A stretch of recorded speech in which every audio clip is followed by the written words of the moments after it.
Bienvenida o bienvenido a esta exploración a fondo. Hoy nos adentramos en un lugar fascinante, la Cueva de las Ventanas, en Piñar, Granada. Así es. La misión que nos planteamos es desentrañar la compleja historia geológica y, sobre todo, la sorprendente riqueza arqueológica que alberga esta cavidad. Queremos entender por qué fue tan importante en el pasado y por qué sigue siéndolo hoy. Primero, situémonos un poco geográficamente. Piñar se encuentra en la comarca de los Montes Orientales de Granada. Es una zona con un paisaje muy característico, una llanura así ondulada, salpicada de algunas sierras. Clima continental mediterráneo, mucho olivar. El pueblo mismo está estratégicamente ubicado al pie de la última estribación de Sierra Arana. Y sobre el escarpe rocoso más prominente, visible desde lejos, pues se alza su imponente castillo árabe, un testigo de su importancia histórica. Y es precisamente en esa Sierra Dárdar, un macizo calcáreo muy propicio para la formación de cuevas, donde encontramos la Cueva de las Ventanas. Un nombre muy gráfico, por cierto, que hace referencia a sus tres grandes bocas de entrada que se abren en la pared rocosa. Las fuentes mencionan referencias escritas ya en 1485, en el contexto de la Guerra de Granada. ¡Tan antiguo! Sí, sí. Pero mucho después, en 1850, el célebre diccionario de Pascual Madoz ya hablaba de una cueva de gran magnitud y caprichosos adornos cristalinos que admiran los viajeros en Piñar. Una descripción que encaja perfectamente con las ventanas, claro. Y en 1896, Puig y Larraz la describe explícitamente como una caverna de grandes dimensiones y muy vistosa por las numerosas estalactitas que contiene. Resulta curioso cómo ya en el siglo XIX atraía visitantes por su belleza natural, por sus formaciones. Vaya, sin embargo, el interés específicamente científico, enfocado en desvelar su pasado prehistórico, tardaría bastante más en llegar, ¿no? Exacto. A principios del siglo XX, esta zona de Granada se convirtió en un foco de atracción para grandes figuras de la prehistoria europea, conscientes de la riqueza arqueológica potencial. Por ejemplo, el austriaco Hugo Obermayr, una autoridad en el Paleolítico, estuvo allí en 1916. Según recogen las fuentes, la gente del lugar le habló de un cementerio neolítico que había sido saqueado años atrás, dentro de las ventanas. A pesar de eso, Obermayr, en su visita, no encontró evidencias claras de ocupación paleolítica. Y aquí llegamos a un momento crucial que condicionó el destino científico de la cueva durante mucho tiempo. En 1954, el arqueólogo suizo J. Chet Spani realizó prospecciones en las ventanas buscando específicamente restos del Paleolítico, la época más antigua. Al no hallarlos, y teniendo conocimiento de otra cavidad muy cercana, la cueva de Carihuela a apenas 500 metros, Muy cerca. sí, decidió centrar allí sus esfuerzos. Y en Carihuela sí tuvo éxito. Encontró restos asociados al hombre de Neandertal. Entiendo. Ese hallazgo en Carihuela fue un punto de inflexión, claro. Toda la atención científica, los recursos, las campañas de excavación de equipos españoles y extranjeros se concentraron en Carihuela durante las décadas siguientes. Eso es. Como consecuencia directa, Las Ventanas quedó eclipsada, relegada a un segundo plano. Se la catalogó como una simple gruta con algunos fragmentos de cerámica neolítico dispersos, considerándola de interés científico menor. Exacto. Y esa falta de interés científico formal tuvo una consecuencia nefasta. Dejó la cueva en una situación de gran vulnerabilidad. Se convirtió, sí, en un lugar popular para excursiones domingueras o para prácticas de grupos de espeleología. Actividades no intrínsecamente dañinas, si se hacen con respeto, claro, pero sobre todo fue víctima, durante décadas, de buscadores de tesoros clandestinos y de visitas incontroladas y masivas. Eso causó un deterioro enorme, tanto en las formaciones geológicas como, y esto es lo más grave, en su riquísimo patrimonio arqueológico, que fue sistemáticamente expoliado. Las fuentes describen una situación desoladora. Mencionan incluso el hallazgo casual, en 1970, de un tesorillo de monedas musulmanas de oro y plata. Paradójicamente, este hallazgo, aunque reavivó cierto interés entre especialistas, también alimentó la codicia de los saqueadores. Es triste leer esa frase que resume la situación. La grosera mano de la ignorancia y la codicia dejó su marca imborrable durante más de siglo y medio. Vaya tela. Es un patrón tristemente familiar en la historia de muchos yacimientos arqueológicos, la verdad.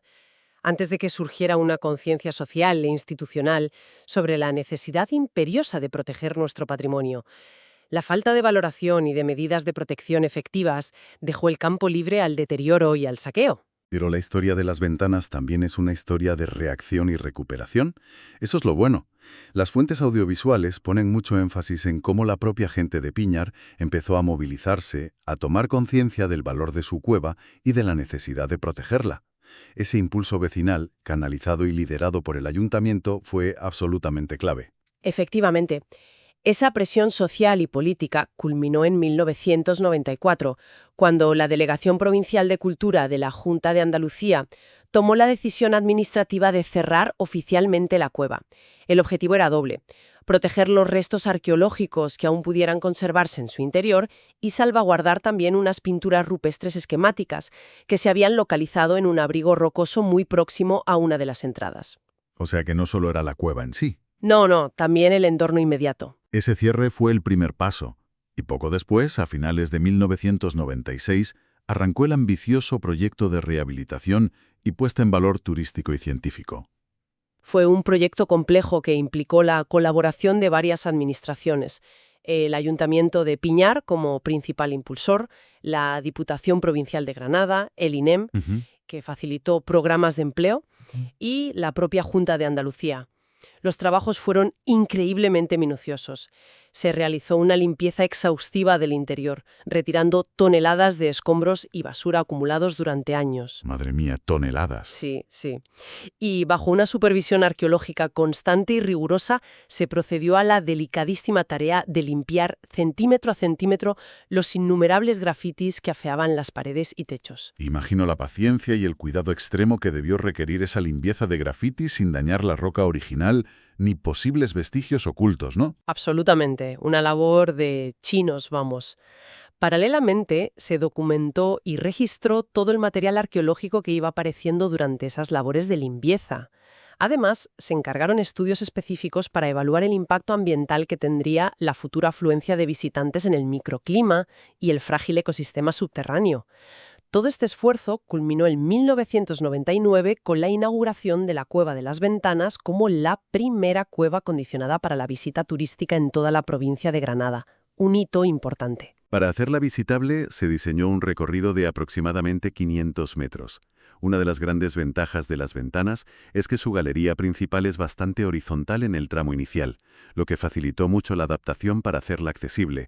Aún así, se tuvieron que instalar pasarelas y estructuras metálicas en ciertos puntos para salvar desniveles más pronunciados. Se consolidaron los senderos y se implementó un sistema de iluminación artificial. Imagino que cuidado, ¿no? Sí, diseñado para realzar la belleza de las formaciones geológicas, pero minimizando el impacto visual y ambiental. Bien. Desde el punto de vista geológico, la cueva se originó principalmente a favor de una gran fractura en la roca caliza, lo que los geólogos llaman una diaclasa, orientada norte-sur. Por supuesto, el agua ha sido el escultor principal a lo largo de miles, quizá millones de años, disolviendo la roca y depositando carbonato cálcico para crear las estalactitas, estalagmitas y demás.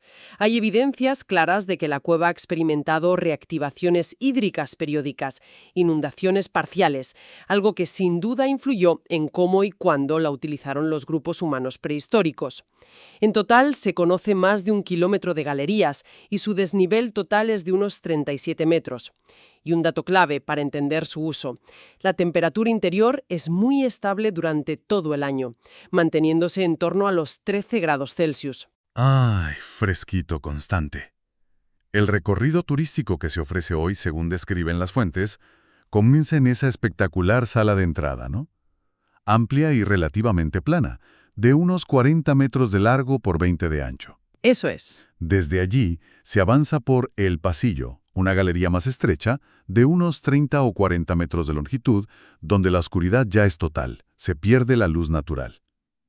Este pasillo desemboca en la llamada Sala de las Piletas, también conocida como Sala de los Desprendimientos, por los grandes bloques caídos del techo. Esta Sala de las Piletas es particularmente interesante. Aquí es donde empiezan a verse formaciones más significativas: estalagmitas de cierto tamaño, coladas calcáreas, pero lo más destacado, y según el artículo, son formaciones únicas en toda la cueva. son los gulfs. Son una especie de presas o diques naturales escalonados formados por la precipitación de calcita en pequeñas corrientes de agua. Crean unas pozas de agua muy singulares. Además, como veremos enseguida, esta sala demostró tener una importancia arqueológica de primer orden. El itinerario continúa hasta un punto acondicionado como mirador que se asoma sobre la impresionante Gran Cima, un pozo vertical que desciende unos 20 metros. Y aquí las fuentes mencionan un detalle muy curioso y moderno. Aprovechando la extraordinaria acústica natural que se produce en el fondo de esta cima, se ha construido un pequeño auditorio. Sí, es increíble. Un espacio realmente singular donde se programan conciertos y eventos culturales. Una forma interesante de darle un uso contemporáneo a un espacio geológico.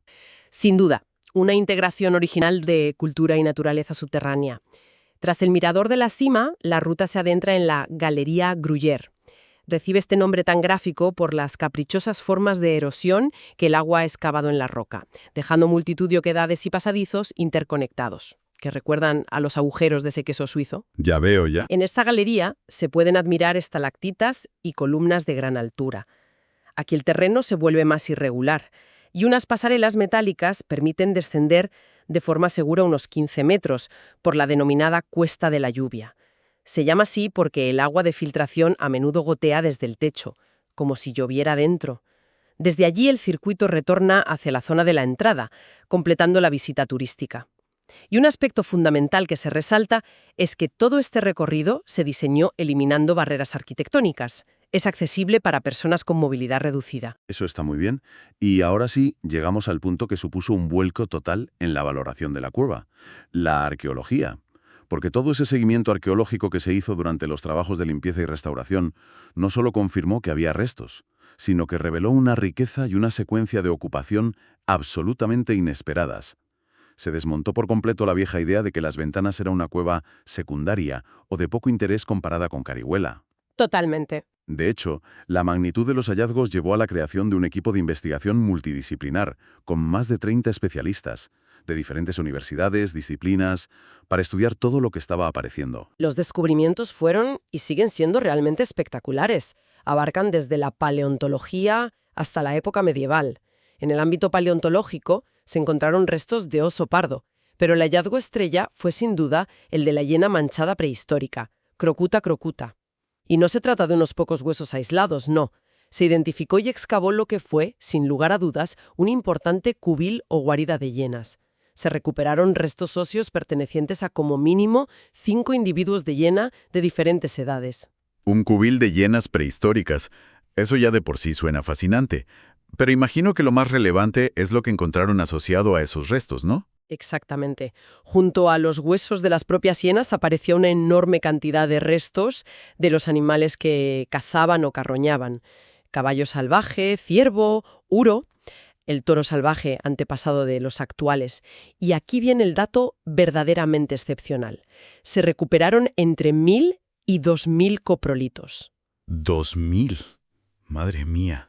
Sí, excrementos fosilizados de hiena.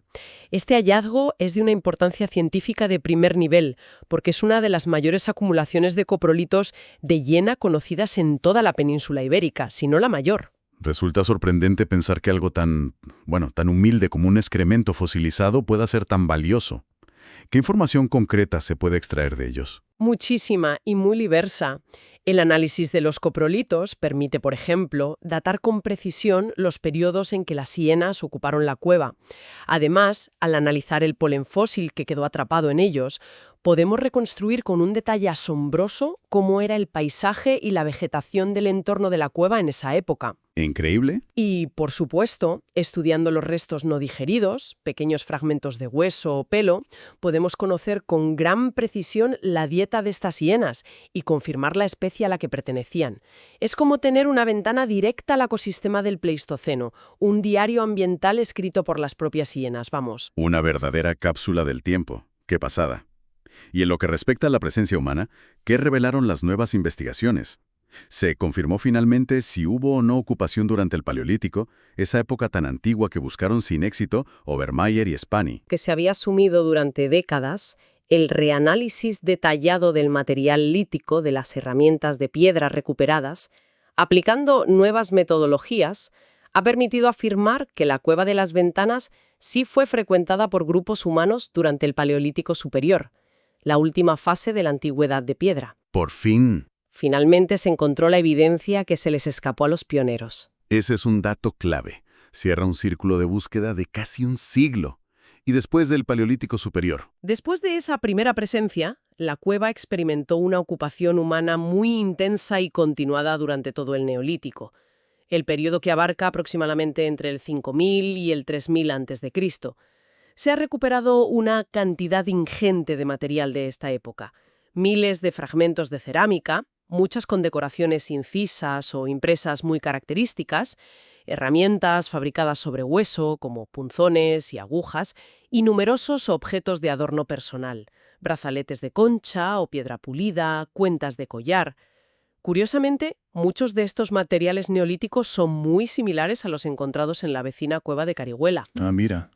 lo que indica una estrecha relación cultural entre los grupos que habitaron ambas cuevas. Entiendo que el Merovítico fue un periodo de uso intensivo, pero con la llegada de la edad del cobre y la metalurgia cambia el patrón. A menudo se asocia a esta época con una vida más al aire libre, en poblados. ¿Se nota eso en las ventanas?